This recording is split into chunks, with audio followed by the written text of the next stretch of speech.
Oke, Assalamualaikum warahmatullahi wabarakatuh. Selamat malam semuanya. Kami dari kelompok satu akan mempresentasikan materi mengenai manajemen resiko siber pada PT Sinar Jaya Makmur, khususnya terkait identifikasi aset data penting serta solusi pengelolaan risiko melalui Alternative Risk Transfer atau ATR dengan Captive Insurance. Sebelumnya saya ucapkan kepada Dr. Anggono Raras Tirto Sakti SIPMM CMA selaku dosen pengampu mata kuliah manajemen resiko yang telah memberikan kesempatan pada kelompok kami untuk mempresentasikan materi ini. Sebelumnya perkenalkan, nama saya Nurul Aulia Putri dan di sini juga terdapat beberapa teman saya. Nama saya Dani Rizky.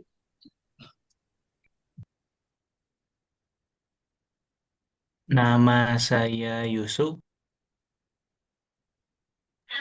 Oke, nama saya Rai Bangkit Kinarpala.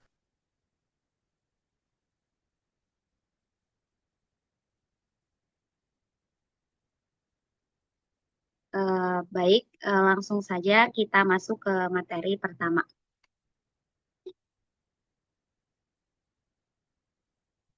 Baik, di sini saya akan menjelaskan pertama-tama tentang latar belakang PT Sinar Jaya Makmur dan saya juga akan menjelaskan profil dari ketiga anak usahanya, yaitu ada PT Adil Makmur, PT Aman Sentosa, dan juga PT Asia Jaya. PT Sinar Jaya Makmur ini merupakan PT perusahaan induk holding company yang mengelola beberapa unit usaha di bidang manufaktur, logistik, teknologi informasi. Nah, seiring berkembangnya bisnis, perusahaan menghadapi berbagai risiko operasional dimulai dari keuangan, cyber yang makin kompleks, dan juga untuk meningkatkan efektivitas pengelolaan risiko, SJE membentuk Asuransi Sinar Jaya sebagai perusahaan asuransi kaptif melalui pendekatan alternatif risk transfer atau ART guna memberikan perlindungan bagi seluruh anak perusahaannya.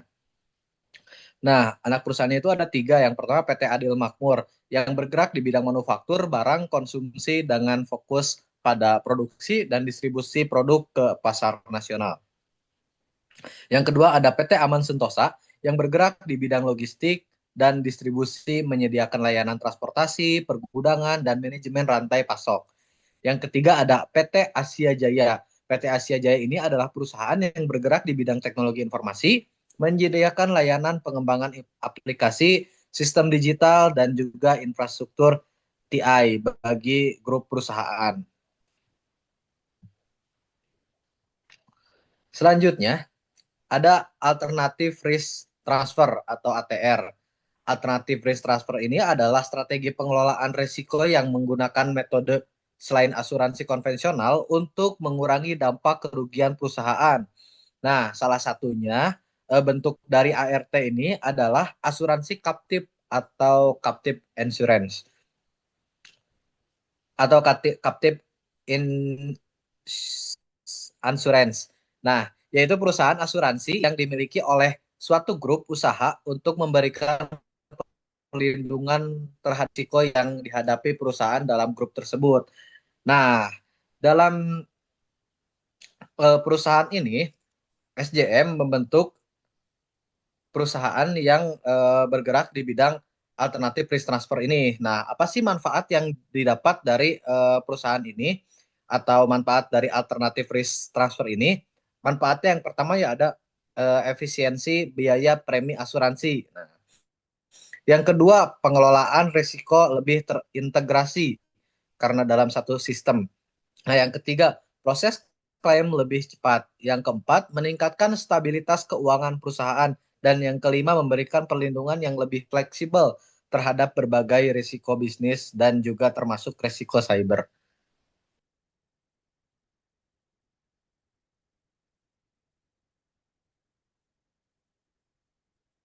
Oke, baik. Pada slide ini dijelaskan bahwa data merupakan aset yang sangat penting bagi PT Sinar Jaya Makmur, sehingga harus mendapatkan pelindungan yang maksimal. Tidak semua data memiliki tingkat resiko yang sama, sehingga perusahaan itu perlu mengetahui data mana yang paling krisis. Nah, di sini itu terdapat beberapa aset data yang dimiliki perusahaan, antara lain yang pertama ada data pelanggan seperti nama, alamat, nomor telepon, email, dan riwayat transaksi. Data ini memiliki risiko tinggi karena berkaitan langsung dengan privasi pelanggan. Kemudian yang kedua ada data keuangan yang mencakup laporan keuangan, rekening bank, arus kas, dan informasi pembayaran. Data ini juga memiliki resiko yang sangat tinggi karena apabila bocor dapat menyebabkan kerugian finansial yang sangat besar. Kemudian yang keempat ada data karyawan, yaitu seperti NIK, NPWP, data gaji, BPJS, serta kontrak kerja. Data ini juga memiliki resiko yang tinggi. Karena apa? Karena merupakan informasi pribadi yang wajib dijaga kerahasiaannya. Kemudian ada data produksi seperti jadwal produksi, kapasitas mesin, stok bahan baku, dan standar kualitas. Tingkat resikonya pada data produksi yaitu sedang eh, karena tetap penting tapi berpengaruh terhadap proses operasional perusahaan.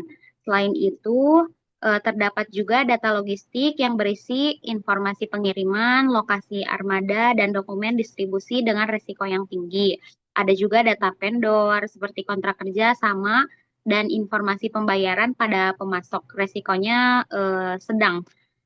Yang kemudian ada data sistem IT, misalnya password administrator, konfigurasi server, database, dan backup data. Data ini memiliki risiko yang sangat tinggi karena menjadi pusat pengendalian seluruh sistem perusahaan.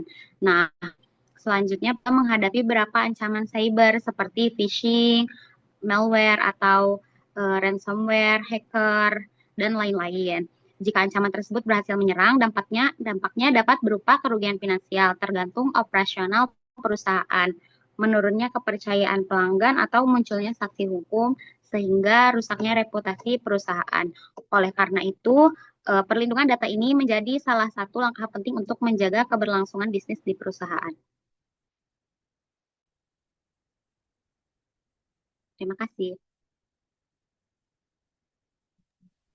Oke, next di sini saya akan jelasin tentang analisis data siber. Sebelumnya kita ak- aku gitu. Sebelumnya aku akan jelasin apa itu sih tentang analisis data siber tuh. Analisis data siber tuh adalah proses mengidentifikasi, menilai, dan memahami risiko yang dapat mengancam sistem informasi serta data perusahaan, yang bertujuan mengetahui risiko mana yang paling berbahaya sehingga perusahaan dapat menentukan langkah pencegahan yang tepat. Nah, di sini juga ada risiko siber yang dapat terjadi di PT Sinar Jaya Makmur atau SJM. Yang pertama ada phishing.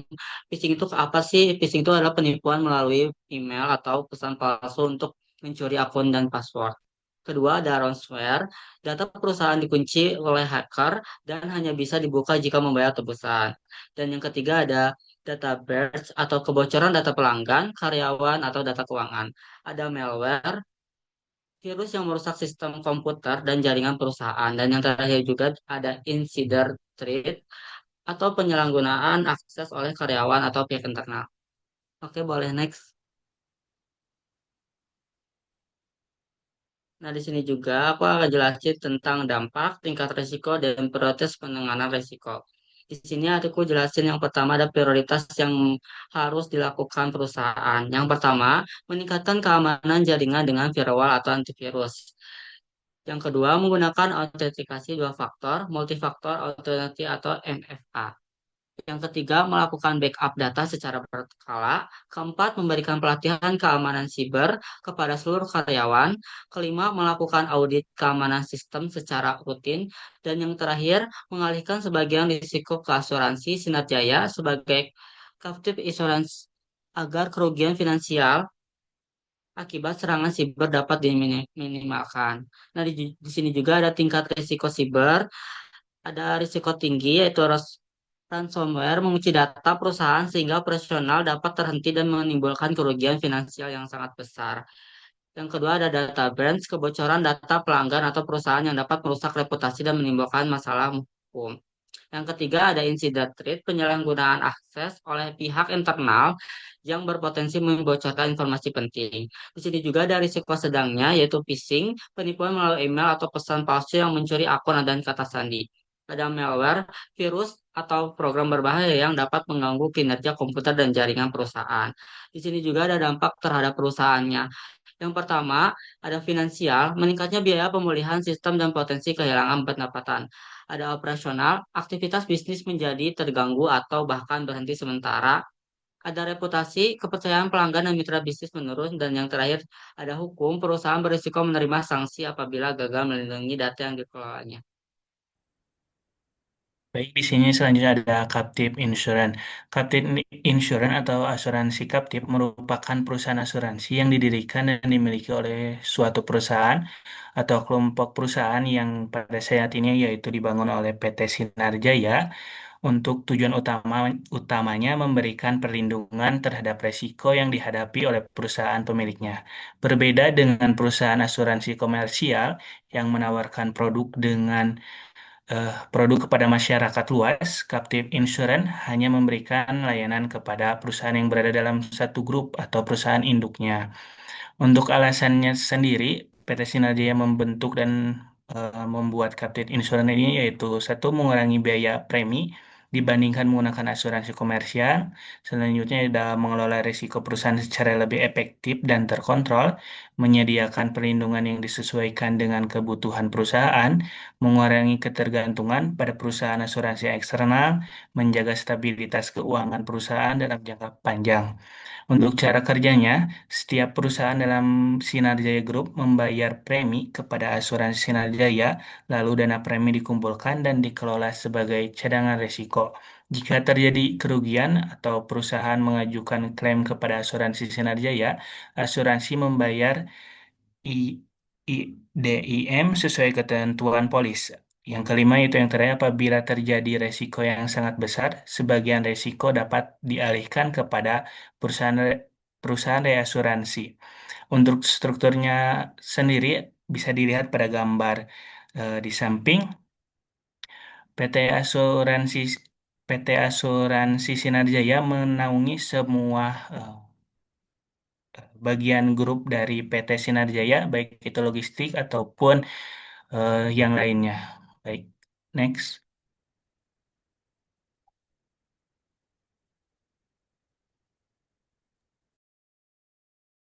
Oke, sebelum masuk ke struktur organisasi, saya ingin menegaskan kembali bahwa Asuransi Sinar Jaya bukan merupakan perusahaan asuransi komersial yang melayani masyarakat secara umum. Perusahaan ini merupakan captive insurance yang dibentuk khusus untuk memberikan perlindungan kepada PT Sinar Jaya Makmur beserta 3 anak perusahaannya.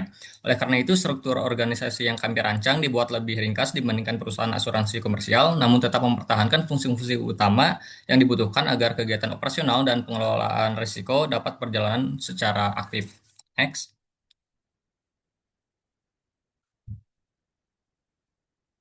Oke, pada struktur organisasi ini, Dewan Komisaris bertugas mengawasi jalannya perusahaan, sedangkan Direktur Utama atau CEO bertanggung jawab memimpin perusahaan serta mengordinasikan seluruh divisi. Di bawah Direktur Utama terdapat divisi operasional dan klaim. Kedua fungsi ini kami gabungkan karena Captive Insurance hanya melayani perusahaan dalam satu grup, sehingga jumlah klaim dan aktivitas operasional tidak sebesar perusahaan asuransi komersial. Selanjutnya terdapat divisi underwriting dan polis yang bertugas melakukan analisis terhadap risiko yang akan dijamin sekaligus menyusun polis asuransi. Kedua fungsi tersebut juga kami gabungkan karena peserta asuransi hanya berasal dari perusahaan dalam grup sehingga prosesnya menjadi lebih sederhana. Berikutnya ada divisi manajemen risiko. Divisi ini menjadi salah satu fungsi utama karena tujuan pembentukan Captive Insurance adalah mengelola risiko perusahaan secara mandiri, mulai dari identifikasi, analisis, evaluasi, hingga pengendalian risiko. Selanjutnya terdapat divisi keuangan dan investasi yang bertanggung jawab mengelola dana premi, investasi, serta menjaga stabilitas keuangan perusahaan. Karena fokus utama studi kasus ini adalah risiko cyber, kami juga membentuk divisi teknologi informasi dan cyber security. Divisi ini berperan menjaga keamanan jaringan, sistem informasi, dan data perusahaan dari ancaman seperti malware, ransomware, phishing, maupun kebocoran data. Selain itu, terdapat divisi legal dan compliance yang memastikan seluruh aktivitas perusahaan berjalan sesuai dengan regulasi yang berlaku. Selanjutnya, divisi human resources atau general affairs Petugas mengelola sumber daya manusia serta administrasi perusahaan. Terakhir, terdapat audit internal yang bertugas melakukan pengawasan terhadap seluruh proses bisnis perusahaan. Oke, next. Mengapa struktur organisasi ini kami rancang seperti ini? Pertama, kami menggabungkan divisi operasional dan klaim karena Captive Insurance hanya melayani perusahaan dalam satu grup, sehingga aktivitas operasional dan proses klaim masih dapat dikelola secara efektif dalam satu divisi. Kedua, divisi underwriting dan polis juga kami gabungkan karena proses analisis risiko dan penerbitan polis hanya dilakukan untuk perusahaan dalam grup, sehingga lebih sederhana dibandingkan perusahaan asuransi komersial. Yang ketiga, divisi manajemen risiko tetap menjadi fungsi utama karena tujuan Captive Insurance adalah mengelola risiko perusahaan secara mandiri. Keempat, kami memberikan perhatian khusus pada divisi teknologi informasi dan cyber security karena fokus utama studi kasus ini adalah risiko cyber. Selain itu, divisi keuangan dan investasi, legal dan compliance, HR dan general affairs, serta audit internal tetap dipertahankan untuk mendukung pengelolaan keuangan, kepatuhan terhadap regulasi, pengelolaan sumber daya manusia, dan tata kelola perusahaan yang baik. Dengan begitu, struktur organisasi ini dirancang agar lebih sederhana, efisien, dan tetap mampu mendukung pengelolaan risiko secara optimal. Oke, next.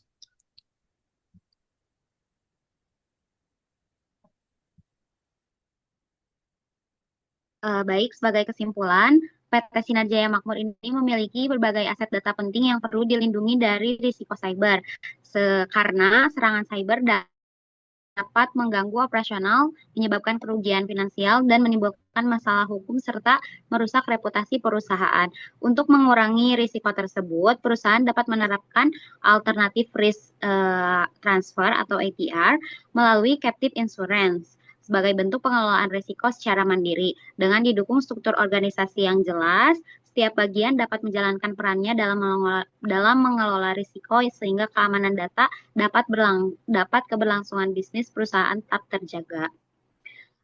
Baik, demikian pemaparan yang dapat kami sampaikan mengenai identifikasi risiko cyber dan penerapan alternatif risk transfer melalui captive insurance pada PT Sinar Jaya Makmur. Semoga materi yang disampaikan dapat memberikan gambaran mengenai pentingnya pengelolaan risiko cyber dalam mendukung keamanan data dan keberlangsungan operasional perusahaan.